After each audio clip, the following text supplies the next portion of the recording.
Hello and welcome to Great Companies, Great Leaders. I'm your host, Christine Gannon. I'm the CEO of Brightworks Consulting.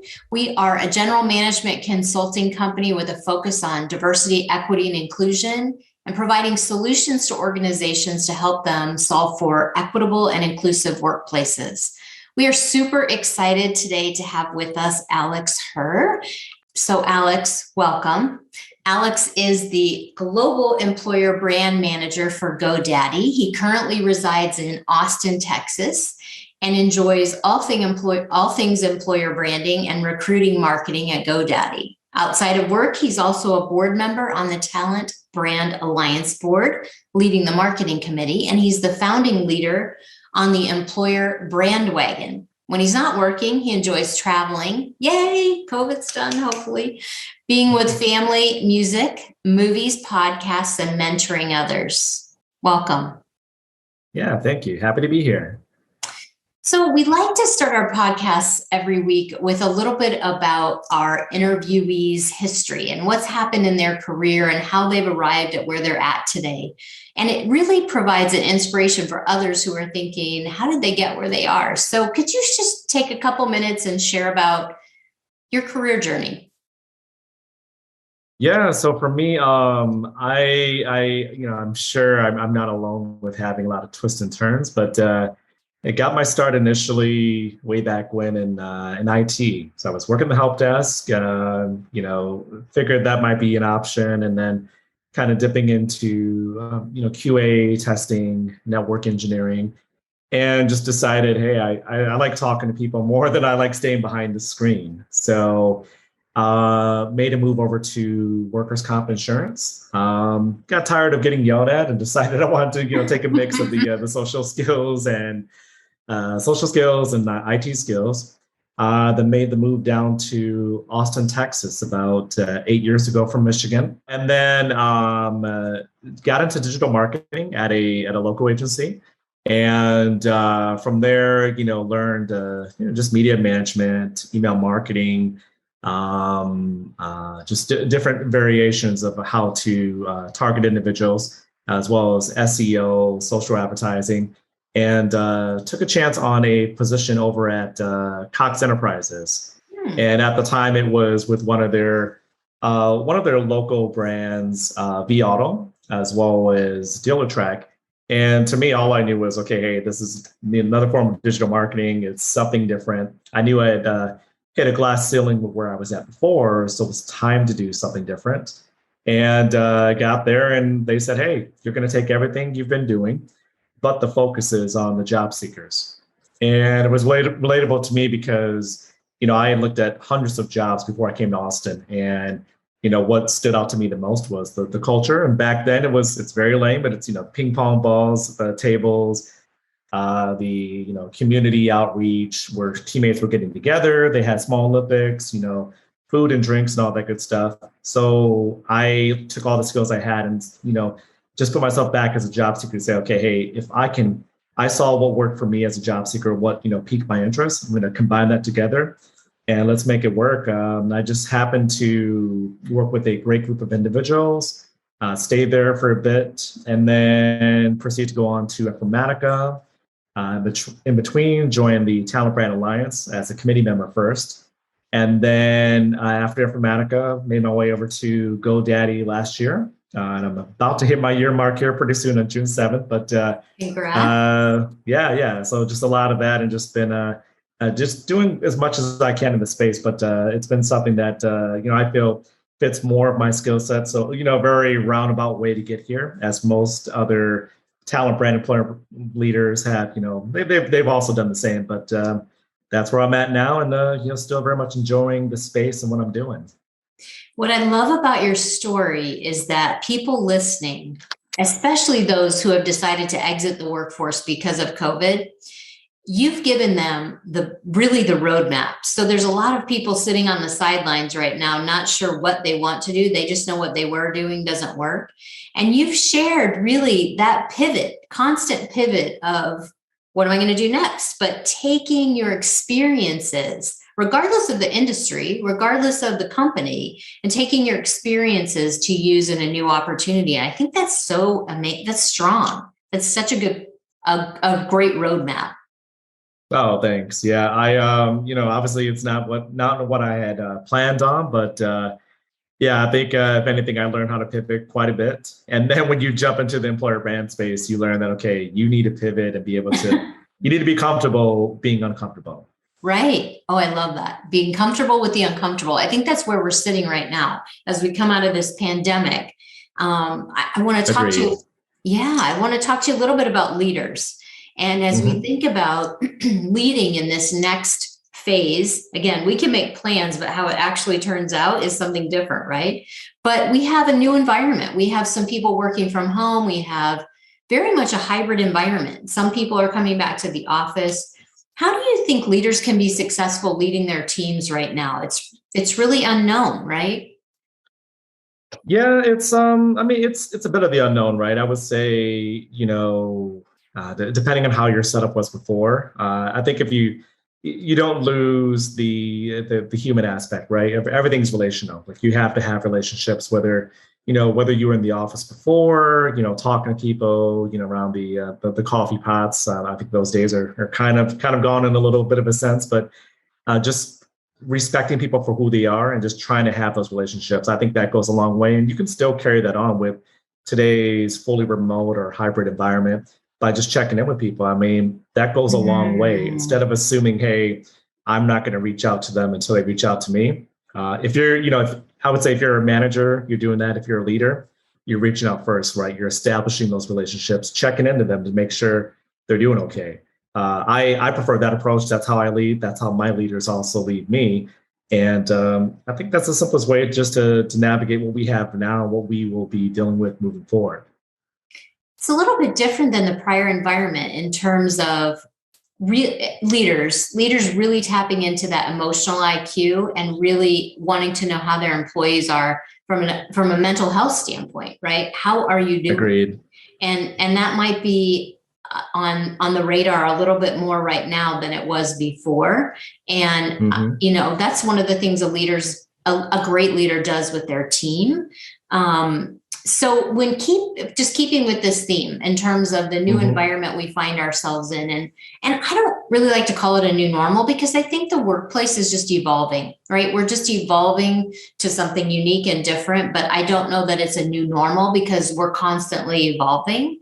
So exactly. As you think about where you're at and the space that you're in, how do you encourage that creativity and that creative thinking to still happen?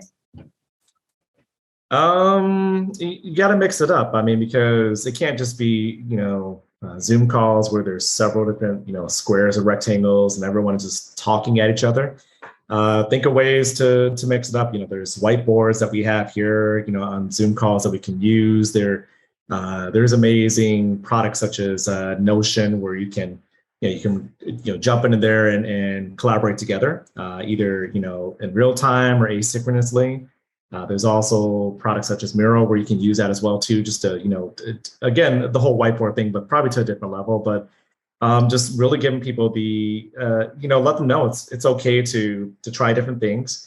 And, you're taking pretty much what we used to do in, small conference rooms or HubSpots and bringing that online. I don't think it's impossible to do at all, but it's more of the willingness of the leadership, the company, or the team to make that happen.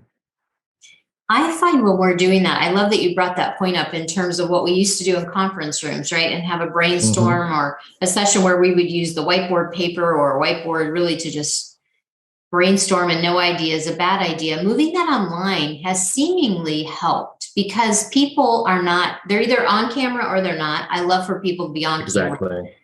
But Agreed. People seem to be more verbose. They seem to be more, their brains are working in a different way. We don't love being behind the camera all the time, obviously, but I feel like people are more open to sharing in terms of their ideas. Yeah, I agree. I know for me, doing a lot of, back before there, I was a kid of the 90s. So like, a lot of handwriting and stuff. And now it's all typing. It's easier for me on the hands, right? So I'm going to be way, way better when it comes to dealing with whiteboards online versus going up there with like a marker or, Right. the dreaded word, like a piece of chalk, right? Oh, Use that man, on the don't say it. Yeah. I don't want to go back to those days, but you put me there with the keyboard or a way to take digital notes. I react better to that, right? Because like you said, everything has changed, and instead of just walking up there, on one screen I can start typing notes. The other, you can look at your teammates and interact in that way, and also hey, if you got a third screen there too, you can kind of look up things and compose those notes and pile it all together. It will be interesting to see where we are 12 months from now and how we continue to evolve, and creative thinking and brainstorming and new ideas and innovation comes together, and how we evolve even more. So you've had a lot of different leadership positions. You've pivoted, as we talked about, so many different ways to be successful, and your career you have an amazing track record. What do you think every leader should possess in terms of a characteristic? Like, what makes a great leader from your perspective? I would say that you need to care more about your people than yourself. And what I always mention to the people that I lead is your success is my success. Like, it's not about me. I just brought on a new group of individuals to join my employer brand team at GoDaddy, and it's not about me getting out here and doing tons of podcast interviews, which I've done a lot so far for the last couple of years, podcasts, webinars, blogs. I want them to be successful. So the goal is, okay, I teach them everything I know that's possible. I turn them into the strongest employer brand strategists and leaders that I know of. And then they're out there doing things even better than me, because I don't want them just to be stagnant and like, hey, I'm here and they're just like under there and there's a glass ceiling. Not at all. I want them to be out there kicking butt and just really leading the way, for many years to come. Great characteristic in terms of, like you said, teaching them everything you know so they can be successful, right? It's agreed. I can't remember the line. What is it in terms of one boat rises, they all rise, right? So yeah, it's awesome. So if we stick with the theme of leadership, what advice, when you think back to maybe one of your first leadership positions, someone going into leadership for the first time in this environment, in this space, what's some advice you would give them? I would say you're not going to have it down, right? It's okay to ask. Chances are you have friends or people who you look at as mentors who have done it already, and the ones who are doing a good job will give you the time of day to whether it be in person over for a cup of coffee or a glass of wine or beer, or on a Zoom call for a quick virtual session. They'll help you out. Just run any of your concerns by them, pick their brains on what they have done, how they navigated their first position, what they saw as, hey, what worked, what did not work, because what you think or what you read on these different blogs or books, yeah, it may work for that person, right? But your leadership style and the way that you want to help out your people to succeed or teach them, it's going to be vastly different than you and I, and then, several other people. I mean, there's no one way that is the only way. So, pick several different people's brains, combine that together. And I'm sure you're going to come up with something that is going to work within, your teaching style or your leadership style. I probably couldn't stress that enough with you in terms of mentorship and having a strong mentor, and having maybe more than one mentor, depending on kind of role that you're in. If you're in a very executive position, you may need a financial mentor, someone to help you understand the financials. You may need a political mentor to help you understand the landscape in the organization. So I couldn't agree with you more. The mentorship piece is so key, especially for a first-time leader.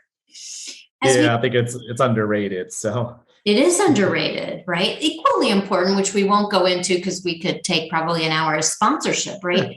Having someone in the organization that has your back, right? Not just mentoring you, but speaking about you in meetings where you're not present, so that people know who you are and know your leadership and know your talent. So sponsorship equally is important. Yeah, I agree. Couple last questions as we wrap up. Why do you think it's important Sure. to have diversity in business leadership? I think it's key because one, this goes back to like simple employer branding, and the way that, I look at things is people want to see people and work with people who look or act like them. Because, I would say for me, when I'm looking at things, okay, hey, if I see ads that are out there, or just, the way that companies doing things, okay, if they say they're about, diversity, do they really have diversity, right? I'm not talking about getting a photo from unsplash.com, which is an amazing site. Don't get me wrong. Those are stock photos. Getting that and saying, hey, we have diversity, like show me diversity, right?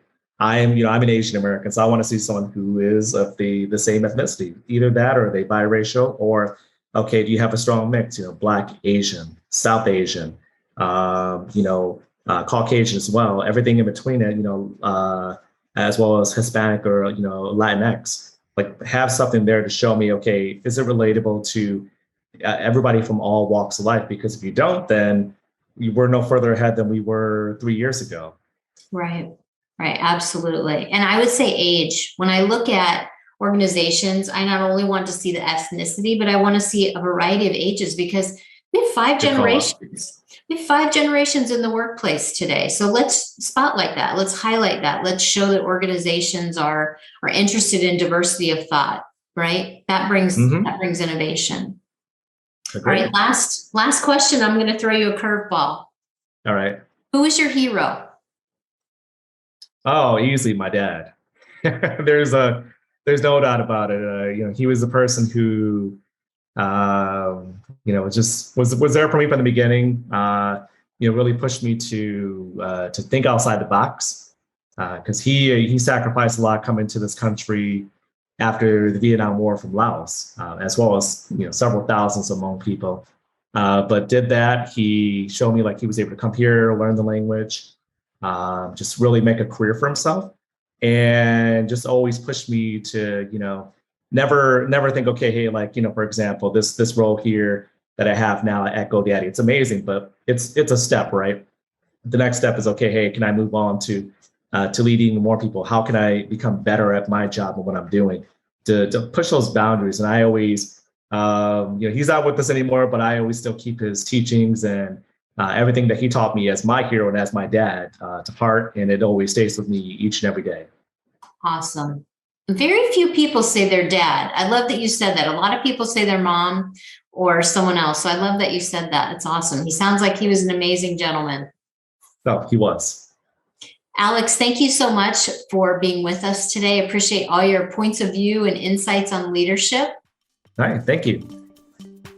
Brightworks Consulting hosts this podcast and YouTube channel to spotlight the leadership around the world that is changing lives. Brightworks offers a myriad of consulting services in the public and private sector, to include diversity, equity, and inclusion solutions for any size company. You can find us at www.brightworksconsulting.com. We're honored to have Best Companies AZ as a presenting sponsor for this podcast. Best Companies AZ is your #1 source for regional employer branding. You can find them at www.bestcompaniesaz.com.